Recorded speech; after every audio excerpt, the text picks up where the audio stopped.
Here are the answers to the warm-ups for May 7th. The first one just need to simplify. So it starts with 5 on the outside of the parentheses and then 3x plus 1 on the inside of the parentheses.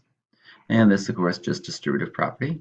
So we end up taking the 3x and multiplying it by 5 because there are 5 groups of them, and taking the 1 and multiplying that by 5. And that's as good as you can do. You can't combine anything else. Number 2.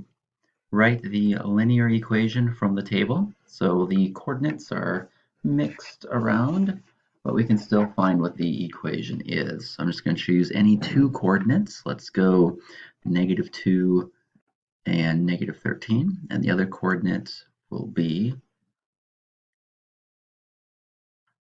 4 and 17. So if I were to plot these, -2, -13 is about here. 4, 17, let's say, is about here. That's the line that I have. And every point on this table would fall somewhere on that line. So I chose those 2 points. I'm now going to make a slope triangle. And what this is going to do is give me, of course, the value of m. So the height of this triangle, we're going from a height of 17 down to a -13, and that distance just involves adding them, and you get 30. So this is 30 units.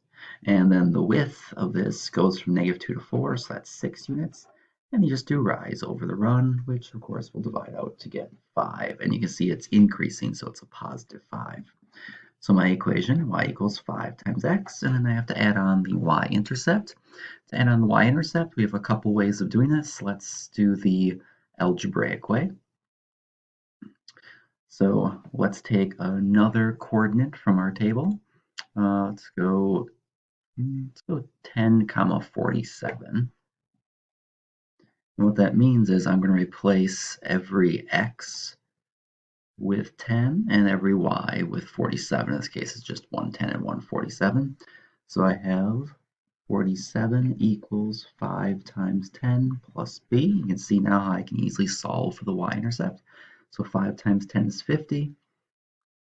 So we have 47 equals 50 plus b. Subtract 50 from both sides, and you get -3 as the y-intercept. So y equals 5 times x minus 3 should be our equation. And to check it, I can go ahead and, let's say, plug in -6 for x and see if I get -33 for the answer. So if I put in -6, 5 times -6 is -30, minus 3, and sure enough, I get that -33. And the last question, how do you know if a value is rational or irrational? So by definition, rational, of course, means that you can write the value as a fraction. So, let's say we have 0.78. Well, this is going to be rational because I can write it as a fraction using whole numbers. Let's say I have 7.1. That's rational because I can also write it as a fraction. It would be, for instance, 71 tenths. And then some values are not, like the square root of 3. If you type that into your calculator, you would get a decimal that would go on to the end of your calculator, but there's no way of writing that as a fraction. Repeating decimals, 0.4 repeating. Anything that repeats, even though this does go on forever, because it repeats, I am guaranteed to be able to write it as a fraction, like 4/9. And one more, let's say 0.51, and both of those are repeating.